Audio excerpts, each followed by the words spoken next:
latest instalment of the fascinating, high-quality and frankly hilarious story that is unfolding between Daryl Gurney and Michael van Gerwen, where Superchin is just inspired to go and average 106 or 107 every time he goes up against the Dutchman, seemingly.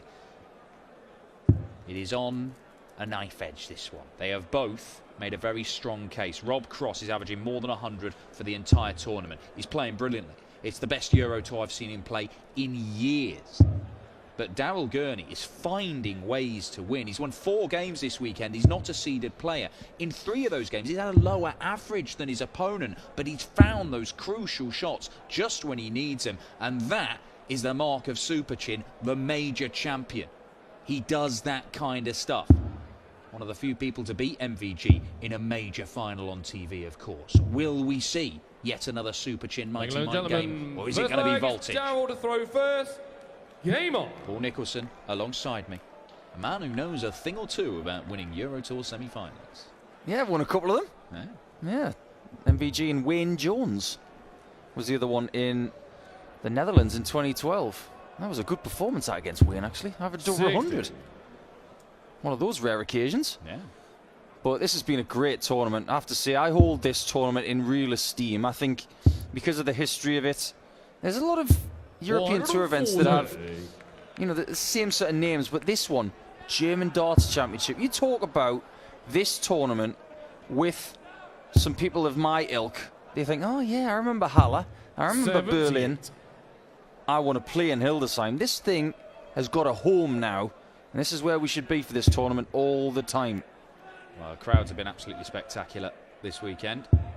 Certainly in their numbers. They did have a little bit of a telling off from George Noble because somebody was whistling earlier on today, but to be fair to them, they've behaved themselves since then. Yes, they have. So maybe we need George at every event just to tell the crowd off. He's the governor. Well, these two have met plenty of times, 19 times in fact, but I wanted to look at their head-to-head record in European Tour events, and it's level at 2-2, which is really fascinating to me. But when Gurney won this championship 3 years ago, he beat Rob Cross en route. 60. So could repeat the trick. Yeah, we miss Nathan too. Well, he will be back. Don't worry about that. Not sure if Gurney will be back in this leg though, because double 18 for Rob Cross for a 12-dart start. 85. He's very capable of maintaining that high level of performance, isn't he? Well, I've been very impressed with his consistency this week, and I mean the averages. There's only a couple of points between his highest and lowest, and they're all around that 100 mark. 36. It's very, very good, and that is potentially title-winning form. Double 18 is pinned, as you expect it to be with Rob Cross, and if he gets his range on the 18 segment, not just the double but the treble, early in the game, then you do get kind of worried for whoever he's playing. It is a benchmark for how well he is playing. It's the same with other segments of the board with different players. 140. We look at MVG and how effective his switching to the 19s is, and in that previous game with Dimitri, it was much needed. Yeah, really needed every single one of those big trebles, didn't he? And only just got over the line surviving 3 match darts. But when you look at the 18s with Rob, if he's leaving 140 and getting a look at double 16 on that shot, 69. That's always a good sign. But Gurney's game plan has switched a little bit. But over the course of the day, he's used double 18 and double 16 in equal measure. Yeah, I'm still not entirely sure. He's evidently leaving double 18 a lot, but if he has got a choice of double 18 or double 16, he's not always going for double 18. Yeah, he's not going full on. Remember when Jelle Klaassen decided to go double 18 with every single possibility? It's not like that, but he's using more than before. Well, who are we to argue with someone who is in the semi-finals of a European Tour event? 108. Can't argue with that 180, but Rob Cross is already on a finish. 52.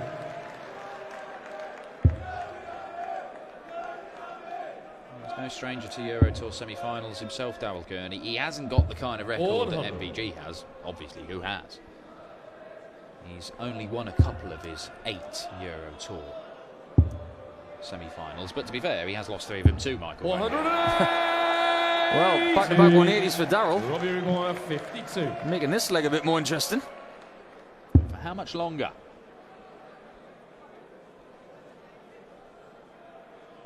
Not much longer, it turns out. It is another 5-visit leg for Rob Cross, who will be delighted with the manner in which he started this contest. I did have a little chat with Rob. He went back to the hotel for about an hour in between the sessions, just to sort of reset and get ready for tonight. And I know we've mentioned his points, but he said it's not that big a deal. They're the same length of points as the longer ones he was having. It's just that little bit of grip, and it's less about. It's more just the confidence in how he's holding the dart. That's all it is. It puts his mind at rest. He's not thinking so much about where his fingers are on that point. And when he's not thinking about that, then he's just concentrating on making sure the action's smooth and it's looking at the intended target. It just simplifies things. One fewer thing to worry about, and look at the incredible results it's helping him produce. Absolutely right. I don't think he's going to be changing these points for a while, that's for sure. But sometimes you need a piece of kit, whether it's a flight, a point, a stem, a barrel, that just feels natural in your hand. And listen to your hand when you're letting that dart go, because if it's slipping at a certain point, or if it's too aggressive, the grip, and it's staying in your hand too long, just take things away. Add things that you feel you need.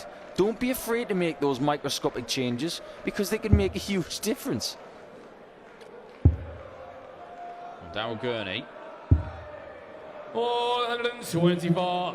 Robbie required 129. Not the worst miss in the world. An extra 15 points would have got him to a 2-darter. Rob Cross took out 3 ton-plus checkouts against Sedlacek, and he might pick up one here. Bullseye for 3-0 in the double break. Oh, that is plumb in the centre. Absolutely plumb. Centre hole, that one. When he's playing this well, this is A+++++ Rob Cross. This is as good as he can play. Yeah, we've seen him finish games with averages like this in the 110s. He's got this in his locker. I mean, look, this is a man who won a World Championship final over 9-10 sets. Didn't he do him 7-1? I think it was 7-1 or maybe it was 8 then. I thought it was 7-2. I may be wrong. But he averaged 107. Now, whether that's 8 sets, 9 sets, 107 in the biggest game of your life. This man has gears. I've always said that the fact that he had the day off before that final was a huge factor, because he was taken to the limit by MVG, of course, on December the 30th of that World Championship. But you've got to say it, because Phil Taylor was retiring after that match in that World Final. He didn't go into retirement. He was sent there on a rocket ship. He was. Booted into the long grass by Rob Cross. 60. Well, Daryl's not playing poorly, but the fact of the matter is, if you're not getting darts at double, you're not going to win matches. That's exactly what's happening here. Well, he's had a series of close games, Daryl Gurney, and he's managed to stay in touch with his opponents and then take out some crucial shots when it's mattered. The danger, the problem for Daryl Gurney is Rob Cross is playing so well, he may not even be able to stay close to him at this rate.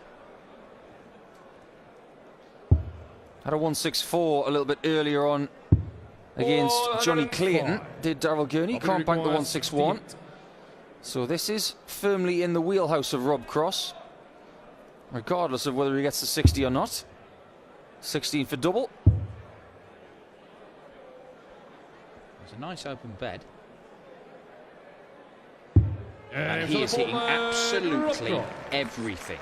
Another 15-darter for Rob Cross. His legs 13, 14, 12 and 15 darts. The average is more than 110. And he is more than halfway to winning this semi-final. The crazy thing about that last leg is it was his worst leg of the match. He's going for the set. So he's got a 12, a 13, a 14 and a 15. Yeah. So come on, Rob, we want an 11. We want a 10 and a 9. 140. 11, 10, 9. 7-0 done. Exactly. That's the perfect performance. It has to be.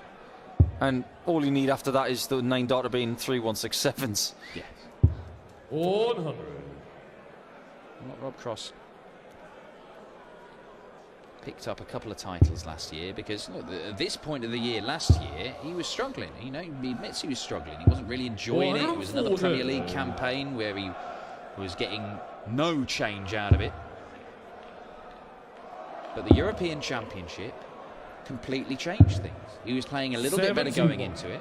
He had a little bit of fortune along the way, but he picked up the title for the second time. Won another ranking title just days after that. And all of a sudden, things are looking up. And of course, we saw Rob Cross beat Daryl Gurney at the World Championship in what turned out to be a thriller there, going all the way to a deciding set.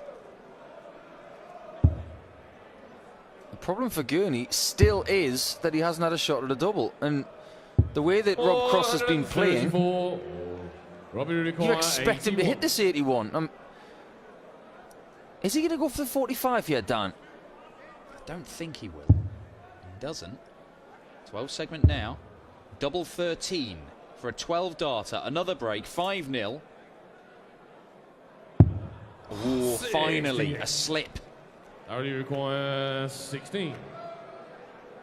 Ratajski's double from earlier. He couldn't miss it. And Daryl does not miss. Somewhat ironic micro smile there. He almost wanted to feel a little bit relieved of tension there, but he realises that the job is only just beginning. 93. Been a great day on the women's tour, hasn't it? Obviously, Lisa Ashton's had a fantastic day, but Fallon Sherrick also picked up a victory, and the final event of the weekend, it was Sherrick and Ashton in the final, won by Lisa. So I hope you enjoyed the women's series action on PDC TV. And we've got all of you now watching this stuff. Plenty more women's series to come over the course of the year, and the Women's World Match Play as well. But Lisa Ashton laying down a marker with 3 of the 4 titles in the opening weekend. Absolutely incredible stuff. Yeah, she'll be in home territory as well when the match play comes, because she's going to make it. Well, look. 60. I mean, Lisa Ashton, she lost a tour card at the back end last year. She was struggling with various things. She injury and obviously lost her form. Couldn't keep hold of her tour card. But she's announced herself as being back to somewhere near a brilliant best. Rob Cross, Daryl Gurney and Michael van Gerwen. A title win here for any of those guys, and that's a big statement, and along a similar vein, because they've all gone through extended spells of not playing how they expect to play. And certainly not winning a great deal of titles. More than 2 years since Daryl Gurney won anything. 59.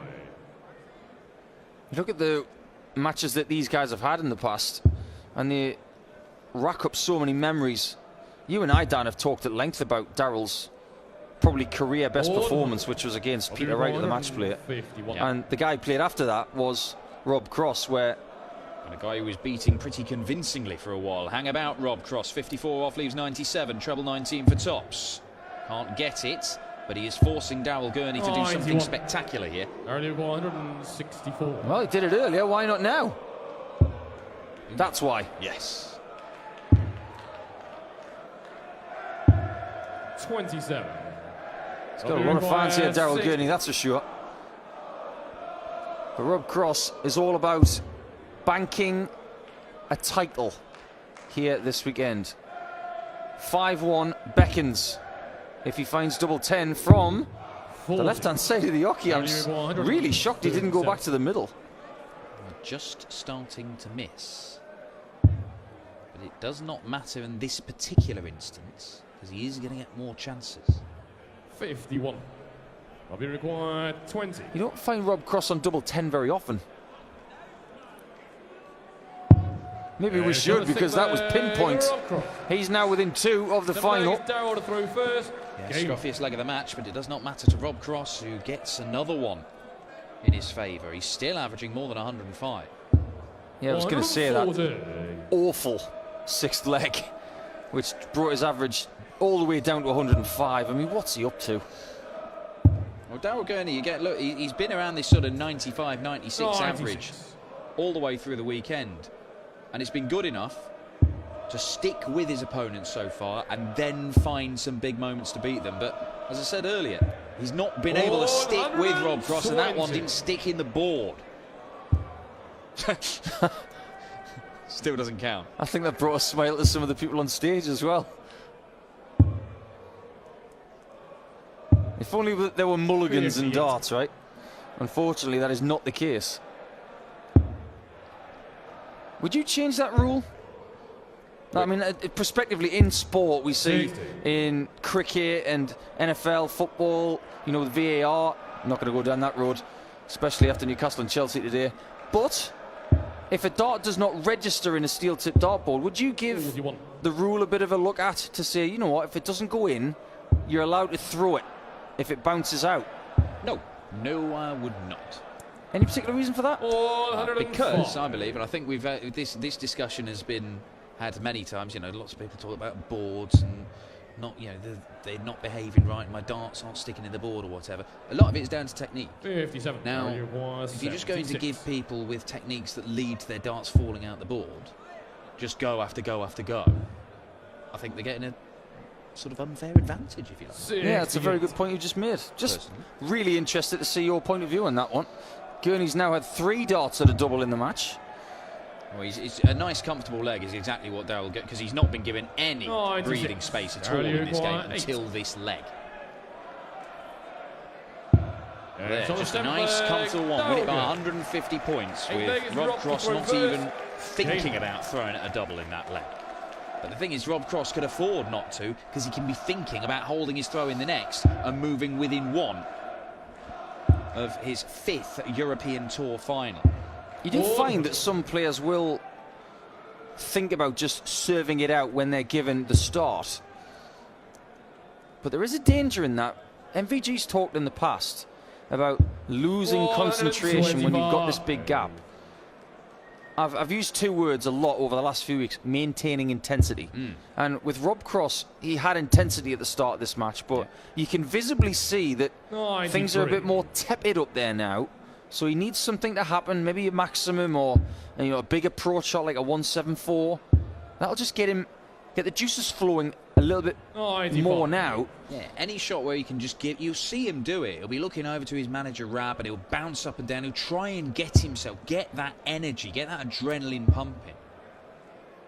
And you can't fake that. You can't go and just start bouncing around going, yeah, after you've hit a 56. You could do a John Norman and celebrate a 60. Yeah, I mean, yeah, the old John Norman Jr. where, look, everything's a celebration. I'm having a game of darts, why not celebrate? Gurney is doing a pretty good job here on the Rob Cross throw. However, it doesn't get down to 1-2. That's what he was hoping for with the last dart. Oh, I like that switch. Love that. Yes. Like that a lot. 32 left by Daryl Gurney. Rob Cross produced 3 ton-plus checkouts in his quarter-final win over Karol Sedlacek. Produced one there. To be within 2. To break Cross's throw for the first time in this contest. See how tricky it is. Oh, what a dot from Gurney. He taps his forehead. He can do what he wants. I just want to see that dart again. Lovely camera work by our crew. Look at this. Emotion from Superchin. And this is the time to empty the tank, really. And when you're under the cosh in this game, give it everything you've got. There's no pacing yourself here. Well, I don't think he hasn't had 45. Any game, really. Even his first round game against Lucas Veinig, which was weird because he was only averaging 82 by the end of that match, Daryl Gurney. It was a strange game. All of Lucas Veinig's best work was coming at the end of legs. The averages weren't very good. He managed to win it 6-3, but it was never comfortable. He never felt safe because he wasn't playing well enough. He certainly was never safe against Humphreys or Cullen or Johnny Clayton. He had to work and fight and desperately drag himself over the line. It took an incredible shot to beat Clayton. Do you know what? Whenever Lucas Veinig plays, I find it very hard to watch him and concentrate because I'm too busy looking at the size of his forearms. The man does have prize hands for forearms. They're bigger than my quadriceps. He's like what's the guy? Popeye. That's the guy with the spinach. But he hasn't had an easy game, a game where he can relax. It has just been he's been forced to concentrate and maintain that intensity. In many ways, probably helped him. Oh, that's a great first start. That's exactly what he wanted. 140. It's a forceful 140. And if you are going to miss that 60, you'd much rather miss it high. At least it's got the chance of flicking the flight and catching the 60. If you're short, it's never going to get there. 99. Robbie requires 121. 6 darts from here for Rob Cross to just reassert himself. Treble 13. He can just lay up now. Get 81. 3 darts for a 6-3 lead. His finishing in this game has been good. It's been great all weekend. He's at nearly 50% for the whole weekend. Yeah, that'll work. And when he was making the Premier League final against MVG that year, he was the best finisher on the planet. It was around about 44.5% for the season that year. Double 10. Same hole as last time. Stunning stuff. He's got 4 chances to bank a spot in the finals, and it would be his 5th final in a European Tour event, because I'm not counting the European Championships. No. 2-time European champion. 81. And yet to win the Euro. Who's he Tour. lost to in the finals? He's lost to Michael MVG Van Gerwen and Price. Gerwyn Price. That is just it, isn't it? It's Michael Van Gerwen 3 times and Price 1. Absolutely. 140.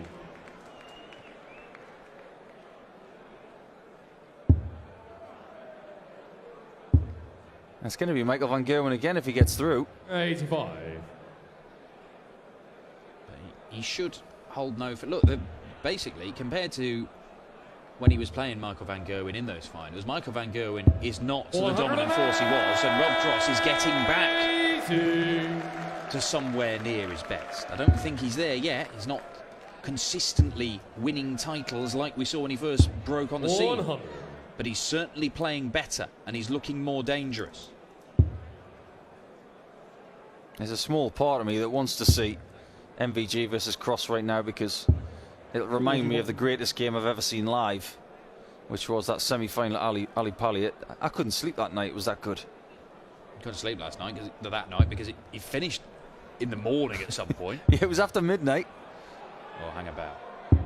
140. Racing towards the finishing tape, Rob Cross leaves himself on a 2-darter, and Daryl Gurney could have to take this to stay alive, and he's not going to.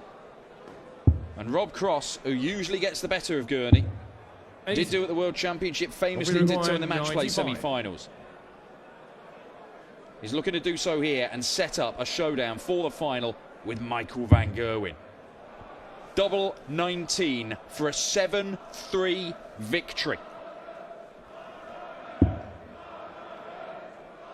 1 dart left. 70. Very aggressive, but we're at the point in this game, Dan, 60. where Gurney is having to rely on missed shots from... Oh! Is that on purpose? Was that on purpose? If it was genius. Oh, I love it. Please tell me that was on purpose, because if it was, we've just seen something very different that you have to admire. He didn't want the dart in the way of tops, so he's throwing a flatty, just like William O'Connor can do. That was immense. Look, I've heard players talk about this. I've heard this discussed as an idea, but I don't think I've ever seen it in the flesh on a big stage. Fascinating little tactic. Well, maybe, you know, he's just survived a couple of match darts. He thinks, well, why not? If I'm not going to do it now, I may as well. When am I going to do it? That'll be on YouTube in about 10 seconds. You're going to have Peter Wright and players of that sort of ilk just thinking, oh, if he can do it, I'm going to do that too. 39. Well, just talk at that. How difficult is that? Is that just gripping the dart in a different position, so it's going out the hand slightly differently, flying through the air differently, and then goes in flat? 41. Yeah, the way that Daryl throws the dart is from the back of the barrel, and he gets it to the point climbs to the ceiling, and then corrects in the end, goes upright, the same way that Rob's do. It's accentuated by the fact that Daryl's darts are very long, but in order for him to get it to land flat, he's probably thrown it flight over the top. So flight first. It's very hard for me to actually illustrate that with words. 40. But he gets it to go the other way, so it's point down, and then when it goes to the board, it goes flat. I know that Willie O'Connor's a genius at doing that, but I didn't think it was in the locker of Daryl Gurney. It's difficult to illustrate with words. Can you illustrate it with darts? 450. I could try. Yeah, go. Oh, no, that's good. That's very good. You really are. Honestly, you're missing out. Anyway, Rob Cross has given himself another chance, and he is going to get multiple chances from here. Because Daryl Gurney, it's been another battling display from him. But Rob Cross has been too good for too long in this contest. And double top to seal the deal. 67. Not quite yet. Things are getting more difficult for Gurney. Couple of darts, missed a double 19 in the previous leg. He dodged those, but he was on a finish. This time he's not. 85. He's going to have to rely on Cross missing 40. 2 visits to make the final. We have our final here in Hildesheim, and Rob Cross will take on Michael van Gerwen. He has averaged a ton once again.